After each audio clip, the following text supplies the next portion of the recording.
All right. So quickly, I want to talk a little bit about this again continued path I'm on and Dell, but really I am as we proceed to our next big role-playing game project. So I hinted in my last video a little bit about some of the frustrations. I've also hinted a little bit about my disappointment in the industry, um, and I've hinted a little bit about some of my disappointment, and that I wish peers would when they put all their work and labor into creating something that they went the full measure and they made their own system to support what it is they want the experience to be. And I understand that that is complicates the project that much more. I understand that it may not be necessary from their perspective that, hey, I don't need to reinvent the wheel. I have this game system that's fantastic and it'll work for my world, my setting, my book. But um, that's when I come around to say, yes, but is it providing the thing that you think you're providing? And that's an argument that's hardly worth having, right? Okay. But I want to talk about so for 25 years, I was a professional fitness, a personal trainer, and fitness and health professional. And our goal is not our goal. Our goal is to help people. I've had professional athletes. I've had world-class athletes, but most of my clients have been average Joes. They've been people who are either affected by disease or affected by obesity or affected by age, or they have some limitation, right? In the last 16 years, most of my clients were affected by age and um, quality of life. I was working with older adults that retiring and saying, now that I'm retired, I want to hike the 14ers all around Colorado. And so they want to stay fit. They want to stave off, death at their door, or they are affected and their quality of life just to mobility or being healthier and living longer, at a higher quality of living, as simple as going to the grocery store and managing, right? They want to maintain mobility because you lose mobility, you die. It's a fact. So, but in 25 years, most of our training is in kinesiology and strength resistance training, cardiovascular training, but a lot of our training is about the psychology of helping people. And I've talked already in the past about you don't break habits, you develop new habits. But the biggest thing that I was taught in my initial education is there's two types of ways people are motivated. Extrinsic motivation, stick, carrot, and there is intrinsic. And extrinsic is temporary, right? I will only do this as long as you have a gun pointed at my head, right? I will only do this as long as I fear my imminent demise. I will only do this as long as my panic about my diabetes diagnosis is creating a emotional distress. Intrinsic, that's the place. Intrinsic motivation is what drives all of us, and subconsciously, very often drives people to repeat the same habits and patterns, and they don't realize it. So when I say to somebody, "So why do you eat ice cream every night after work?" And they haven't thought about it. It's subconscious because I need it. It's comfort. I hate my job. That's an intrinsic motivation, right? Why do we eat ice cream? Because I want to eat ice cream, you dumbass, right? So they're intrinsically motivated to to feed that need to feel better because they have a job they hate or whatever, right? And they've been doing this or something like this, whatever. So you're up against this intrinsic motivation. It's a habit, but it's also intrinsic something they want. So what am I getting at? Well, when a player comes to your table, you should know what their intrinsic motivation is based on what they're showing up to do. So when somebody says to me, "Oh man, I'm running my D&D session next Wednesday night," I know instantly how many people at your table? Oh, five, nine, three.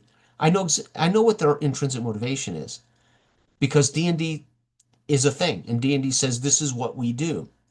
We build a character, we go on an adventure that may be told to us It may be open world sandbox. It may be hex crawl.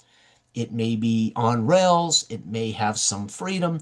But one thing is a fact about those players. They're intrinsically motivated to do the thing that D&D has asked you ultimately to do in many different iterations. Be a character that is ultimately a weapon of destruction, right? I don't care if you're using magic for those manipulations or you're using swords for those manipulations, which which is going to be told about a group of heroes facing dangers. So if you have five guys show up to play your D&D with their chromed out heroes, man, they're max min heroes, and you don't give them something to fight, then you're going to be, in many ways, disappointing to them, right? That experience is going to be a little bit disappointing, right? So I know by the fact that they're coming to play D&D, they may have other aspirations. They may want to have chit chat. They may want to meet the king and have this feast, this role play feast, but never fear, they're going to want to put that weapon that they've developed into practice. So D&D dictates who I get because they're intrinsically motivated by what D&D is, which is a combat game for the most part. Call of Cthulhu. I would anticipate players coming to sit down to play Call of Cthulhu have a different kind of intrinsic motivation. They're there for something other than combat because Call of Cthulhu says this ain't about combat. It's about something else. Is it about experiencing emotional transformation as a hero or a sanity transformation as a protagonist is a better term, protagonist, because they're not necessarily heroes. Is it about an emotional transformation, a sanity transformation? Is it about experiencing a world and a place and the horrors of it and uncovering a mystery? Then I know what their motivation is, right? And hopefully they come to Call of Cthulhu not expecting to go out to slay the Cthulhu because that's not what it's about. So we kind of already know what our players' intrinsic motivation is as to why they're at this table. And I can be a good GM by just knowing I know what these guys are here for, right? And so this is why we have what I refer to as traditional paradigm. The traditional paradigm is I'm going to take them on I'm going to take them on a roller coaster ride, and they're going to get to fight goblins, and they're going to get to uncover traps, and they're going to get to use their skills, and they're going to eventually meet the boss, and they're going to have an epic tactical strategy battle, and that is fun as hell. I've been on that table. Big Mike ran brilliant tables of what D&D was built to do. He didn't go against what D&D was. Big Mike understood completely what Dungeons and Dragons in every iteration was, and he created an environment for 9 people very often that was fantastic fun. And we still role played, right? So, but they weren't there to pick the direction they wanted to go, right? Agency, yes. I like to think that I could deal with the goblins by negotiating with the orcs. I go to the orcs, I pull a fistful of dollars. There's 2 competing factions in this town. Clint Eastwood rides in. He meets one faction, finds out they're like the evil family that runs the town. There's another faction of bandits trying to get control, and he plays one against the other. So I say, I don't have to kill the goblins. I'm gonna go meet the goblins. I'm gonna go meet the orcs. I'm gonna turn those two on each other while I reap the rewards of their war. I mean, I want to have the freedom that when I say, you know what, I think we can defeat the dragon by recruiting. I think we can beat the red dragon by recruiting the black dragon. Do we know where there might be a black dragon willing to negotiate with us, right? I mean, so we go on a quest to find a black dragon who would have a chit chat with us, and we could convince that black dragon to take care of that red dragon, right? I want to know that maybe those options are open to me. That's really agency, right? Is that we can come up with another way, or we're problem solving. Hopefully, it can somehow come into practice. The rules will support. We won't do something outside the rules, like I'm going to blink and make it all go away. That ain't in the rules. You can't do that. Sorry, unless you have a 3 wishes, right, or something, right? I'm going to wish that the dragon goes away, right, or something like that. That becomes part of the rules if you have a wish that can grant something like that. Okay. But intrinsically, what are they at the table to do? And if as a GM, if you recognize what they're there to do, you're more than meeting them halfway. You understand their intrinsic motivation. So obviously, as a fitness and health trainer, I wasn't dealing with people who intrinsically necessarily wanted to be there. Some walked in there and said, "Listen, I've got a marathon next month. I need you to help me improve I'm hitting the wall at about the 24th mile mark and I'm just stumbling across the finish line. Help me improve so I can be stronger at the end of the marathon. And that's we sat down to set up a program to get them better to finish the marathon. They're intrinsically motivated. They're already running marathons. Easy for me. All I got to do is work out their schedule so they don't kill themselves before the marathon or so they don't crap out, right? And there's an umpteen numbers of ways we can tackle that. It could be nutrition, it could be, right? That's a different cat. But most people who come to you who have been told by their doctor, you need to get some exercise, or they come to you because they're obese, or they come to you because they've lost some mobility, or they come to you because they have balance problems and they're falling down, which is a risk to their life, and or they come to you because they just want to be able to pick up their grandkids and carry the grandkids around the house, play with the grandkids. And so but they're not necessarily intrinsically motivated to change their life, right? Because generally, when you're talking about dealing with people with, say, bad habits, drinking, smoking, eating poorly, they don't really want to change those things. They do, but they're intrinsically motivated by something deeper. So the key is you've got to help them find what it is that and trigger that intrinsic motivation. And ironically, it very often comes with a taste of success.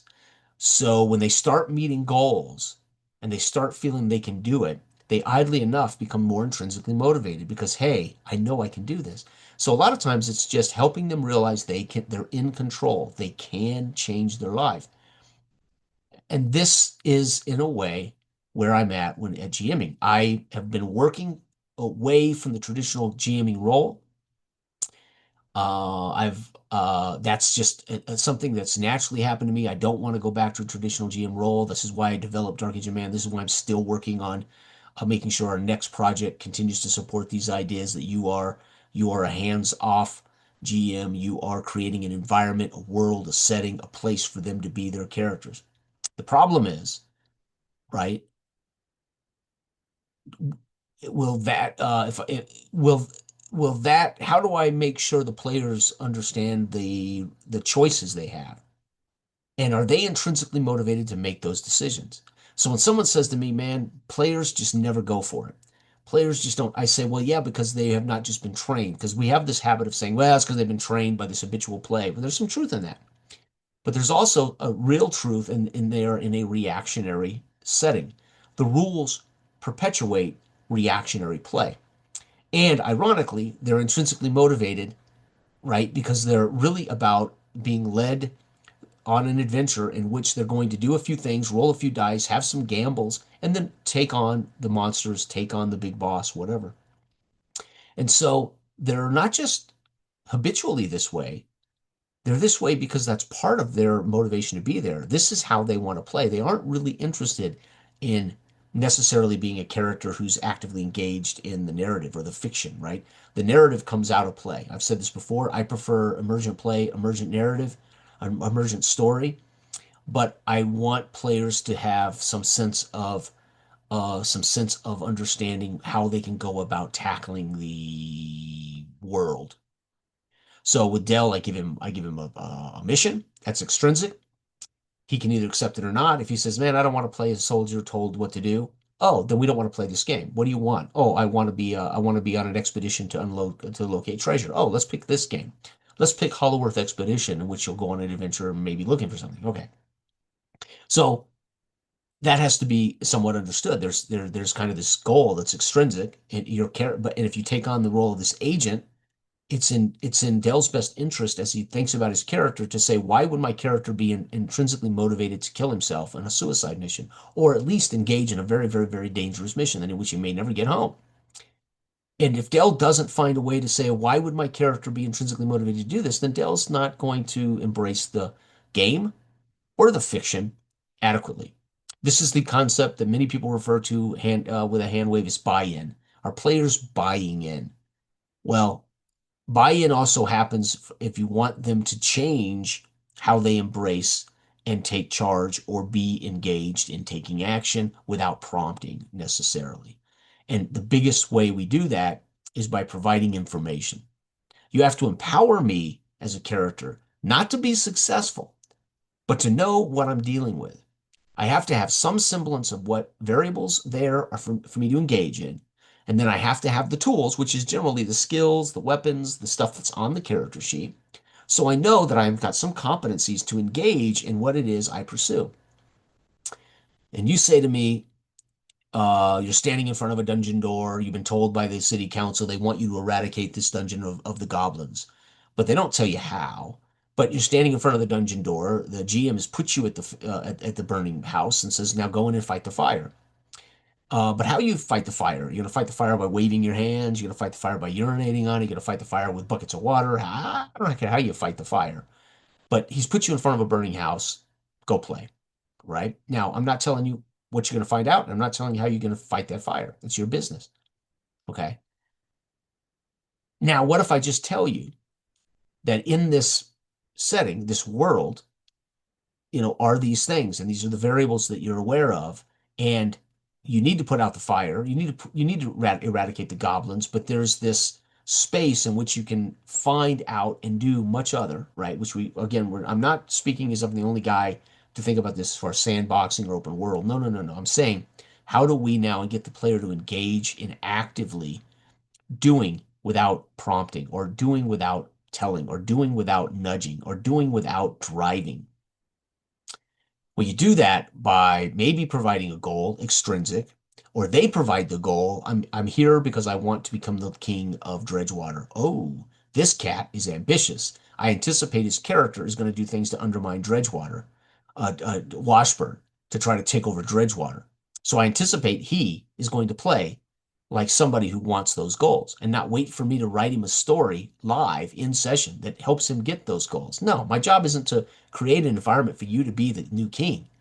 It's for you to do the things in game that would undermine the Lord and become king, right? You're going to have to do more, by the way, than just take over Washburn, because Dredgewater is just a shithole. You ain't going to be the king of England yet. You got a lot of work to do. But I anticipate you're going to be working toward becoming powerful enough to then engage in taking property, engage in taking countries, and engage in uniting England. And I would like players to come to Dark Age of Man recognizing my intrinsic motivations for my character could be plausible here. Jason isn't writing a story for us. He's not preparing a palette. He's not preparing he's not preparing a painting for me to be a part of. He's preparing a palette and a blank canvas for us to pursue our goals, or for me to pursue my goals, or for me to engage in a character that goes to the Washburn and says, "What can I do to help you?" And Washburn gives them an extrinsic motivation. There's a Viking down the road. I prefer he leave, but if you can't get him to leave, can you get him to negotiate a peace with us so he can harass my neighbors and leave us alone? And the player then can go after that, because Dredgewater says, and if you do that, I've got a parcel of land over here for you, and guarantee your prestige will go up, and right, and we'll give you you'll be an alderman, whatever the hell motivates, right? Again, if you know their intrinsic reasons why they're at the table, okay.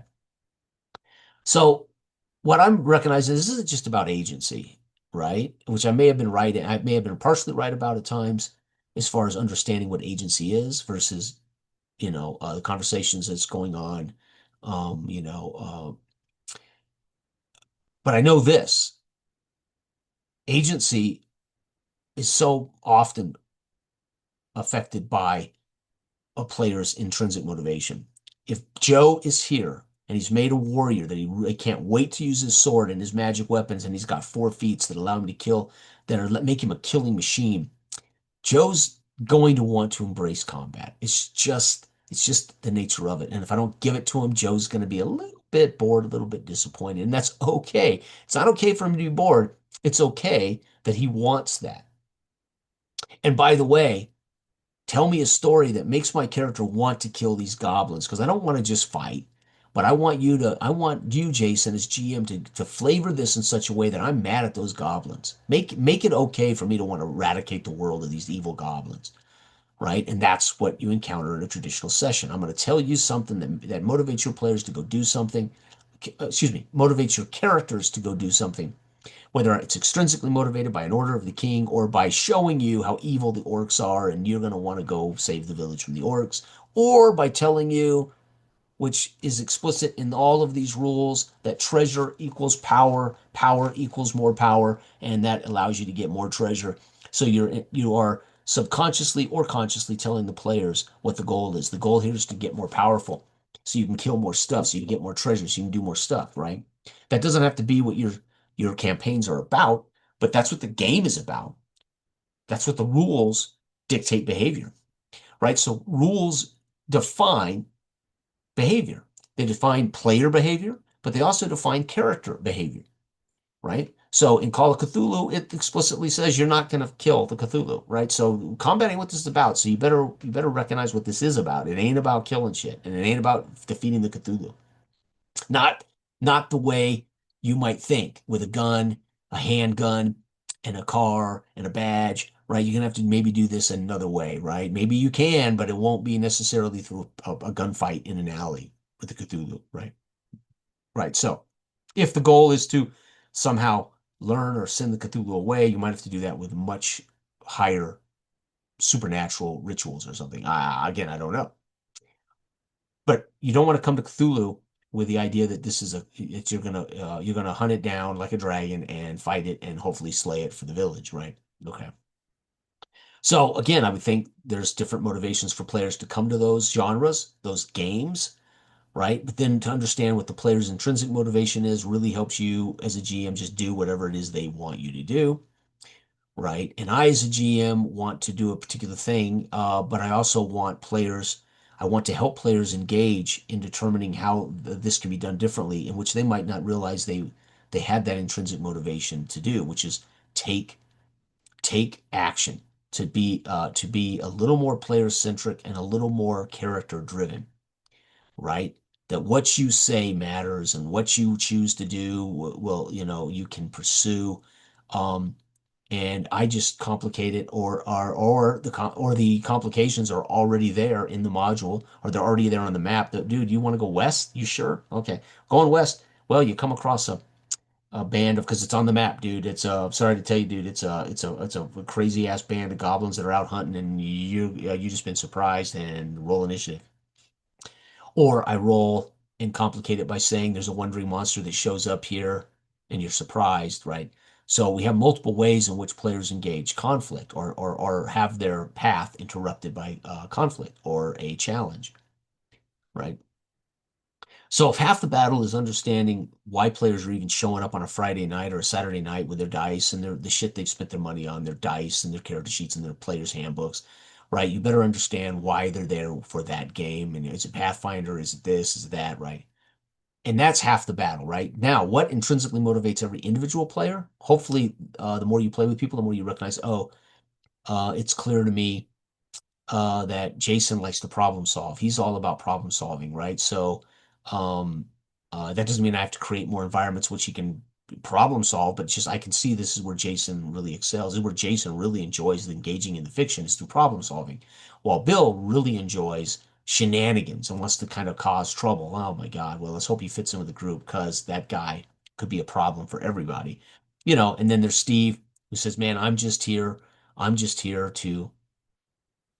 Strap on my sword, my equipment, and make sure that we get the princess from point A to point B, dude. I'm mission oriented, right? So, in understanding those personalities and those intrinsic motivations for them individually. Now, if I say we're also going to tap into what it would intrinsically motivate a character, right? Where do we hit that mark? Well, we hit that mark by understanding if they are engaged in their character's headspace and they are engaged in being the character, accurately, authentically representing a character, not just a weapon of destruction or a guy who's trying just to avoid not to be turned insane or not be killed, right? Call of Cthulhu, you're just trying to avoid everything that would make your character lose his sanity. You're running from stuff, then it's going to be a problem because they're not wanting to engage in the conceits of the game, right? But then it's like, how do we intrinsically motivate a character? Well, we put in front of the players, the characters in fiction, what they claim their character cares about. My character is a zealot. He cares about bringing the word of God to everybody he meets, and through action, not words. And as we play, I anticipate that when I introduce that character to a situation in which he claims he wants to turn people's heads toward his God, that he's going to use actions to do that, that he will actively listen when somebody begs for food and he'll provide it. Somebody actively says, I need help. Could you give me a gold coin? When somebody in the village shows him that there's a sick child, that they would go and spend their one spell that day to heal the child instead of their buddy in an upcoming goblin combat. Now we're seeing evidence that he claims he is that, but he's also trying to be that. And then we have ways to say, how do I put complications in front of that character? He's told me that he really wants to bring people to his God through action. And so one of the complications that can arise is a woman comes running up and says, please, please help my child. She's sick. And Bill, I would think, would say, oh, my God, Zion and I are coming, will embrace your child and see if we cannot bring the powers of Zion to heal your child, right? And then you would expect him to, through action, prove Zion is and maybe convince this woman and her family that that's God to follow, right? So we can also find intrinsic motivation for characters, right? And we can complicate by putting things in front of a player who claims they care about this thing. But again, many players, depending on the situation, party base, we're on a job, we're doing a job, we don't have time for you to run off and heal this child, Joe. And so they're navigating all other paths, right? Dell and I the other night in Scott's game, I mean, there were moments where we are two stressed soldiers, and we're having subtle argument about going that way or going that way. And that was all from my character's headspace. Dude, I want to go that way. I want to find civilization. I can't solve my mission. I cannot be a successful soldier. Dude, if I can't find the where I'm at so I can find where I need to go. I don't know what Dell's character was thinking, but I know Dell's character was thinking, well, let's just go that way. Or he said that. I don't know why. I never, in character, I never thought to say, why the hell do you want to go to the bridge? Right? I knew that in the fact that he said, well, how are we going to cross the river? For him, it was like, let's go to the bridge to cross the river. I'm not thinking, I'll worry about the river when I get there, right? But it made for actually two characters in the battlefield arguing about which way to go. And that means we're engaged. We're engaged in the problem, we're engaged in the fiction, and we're engaged from our character's perspective, right? I am mission oriented. I am gung ho. I've been about the team and I've been about how we go about doing our job. Dell said he's kind of antisocial. He prefers animals. And so you find these two people that are determined to play their characters and are intrinsically motivated through character, not through players wanting to win the game, right? And this comes from good setup. It comes from good engagement of the fiction, right? And it comes from the initial goal, which is you are soldiers tasked with a mission that sets the parameters in which we have agreed to play the game, right? But character still shows up in how we go about dealing with dilemmas and problems and arguments and debates and whatever. And so this is the scenarios that play out regardless of system, right? If you're engaged to being play characters, right? Now, I will say that I often say again, and again, irrelevant to 90% of my peers out there. My preferences about system are irrelevant to most of my peers. I like this system. I don't care how complicated. And so I understand that. But we spend more brain power on the rules. We spend more brain power. Both player and GM spend more processing power on rules and on how those rules impact play. That's less processing power I spend on being engaged in the fiction as my character. But I was thinking, how I ran Dell the other day, although it may not look different when you watch it, AP, it's a guy talking and another guy responding. And uh, it's a big difference how I create an environment in which Dell can literally problem solve and decide his own plans of action. What he can't control is the outcome of those actions. He can't control what circumstances or situations are complicated by roles or by failed actions or successful actions, right? He could be successful in stopping the SS officer from taking her into custody. But to do that, that means you have to stop the SS officer, and there's fallout from succeeding at that. right? At some point, the Germans are going to say, where is Colonel SS Colonel Hebenhofen? Go find him. And then next thing you know, Germans are looking for that, right? So every action Gel takes, he has to weigh, what could come from that. And the goal for me as a GM is to create a space where Dell's even more liberated to pursue the information he has. I know 7 things.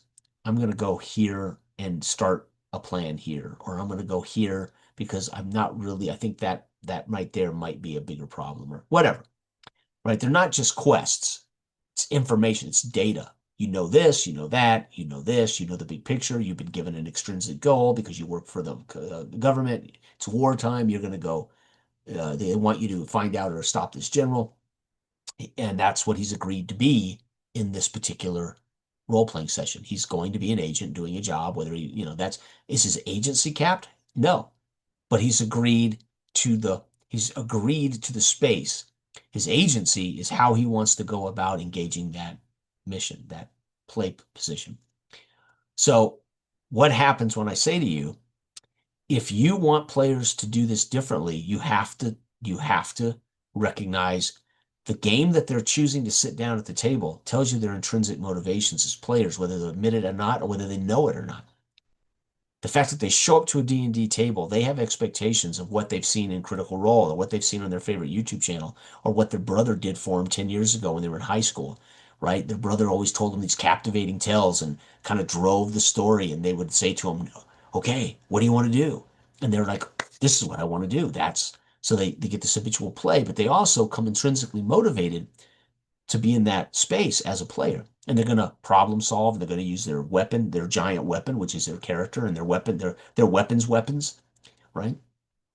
So I do think it starts with the book, right? It starts with laying the foundations of what we want from GMs and players. And then we got to give them the rules and the tools to pursue those things. And then we have to tell almost explicitly how the GM needs to do the thing so players can achieve a certain level of engagement. And there is where they should feel the spark of, oh wow, I can play an alderman in Dark Age of Man, and I could become the Lord of Dredgewater. I wonder how I can go about that because Jason's naive. He has no plan for Dredgewater. He has no plan for Lord Washburn. The world exists, and man, I could take it. And you want that player to intrinsically go, I can take this. I'm going to go to work on getting a spy network together. I'm going to tell these people this is what I'm going to get you, and it's what I'm going to do. And I'm going to make rolls, bartering checks for those players to buy it, for those character NPCs to buy in, because there is no actual economy of Dark Age of Man. So you can't promise them gold. You can narratively promise them gold, but you'll have to make a purse check because you don't necessarily have gold. So a purse check would be a win to convince a certain number of people to do what you want to do. And then once you've amassed this idea, you then pursue the next step, laying siege to, you know, a Dredgetown, and then eventually becoming the Lord of Dredgetown. And then what? Right? So players can come to my table knowing those are all that's on the table, right? Um, so D&D doesn't work that way, right? A Call of Cthulhu does not work that way. But for that to work, Call of Cthulhu needs someone to kind of set up the stage it, and there's a mystery there, and there's going to be this definite atmosphere of play in which your character is more of a victim to the circumstances, right? And so that means the GM has to have some understanding of the whole situation, right? Dark Age of Man says, hey, for this to really be powerful, we got to kind of say to a GM, you can't know how Washburn feels about everything. Yeah, that's going to be dictated by failed rolls. That's going to be dictated by conversation, role play, and then a failed check or a successful check, right? Or by a variable that comes up that changes everybody's mind. Dragon attacks. Now everybody's allies because they got to stop the dragon before they can fight with the Lord, right? So I think these things are important. Again, as we move forward to how do we take Space Age of Man, which is more vast, right? Because we're also talking about science fiction. We're talking about maybe interplanetary. We're talking about you're not just going to be trapped in a little island in the 850 AD, right? We're talking about a country, a planet. We're talking about multiple planets. We're talking about a much more large scale canvas, which means they need more paints to paint the kind of canvas they want to play, the kind of emergent play, emergent story they want. They're going to need more information. They're going to need more data, not more control, more information. The more information gives them better decision making and better agency.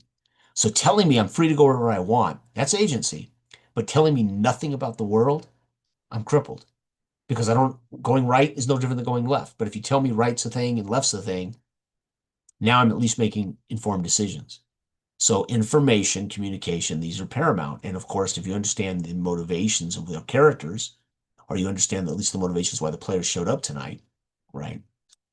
So I think these are all part of it. I think we all know this stuff. I don't think we talk about it in this particular way, and for what it's worth. But anyway, everybody have a wonderful weekend. Bye.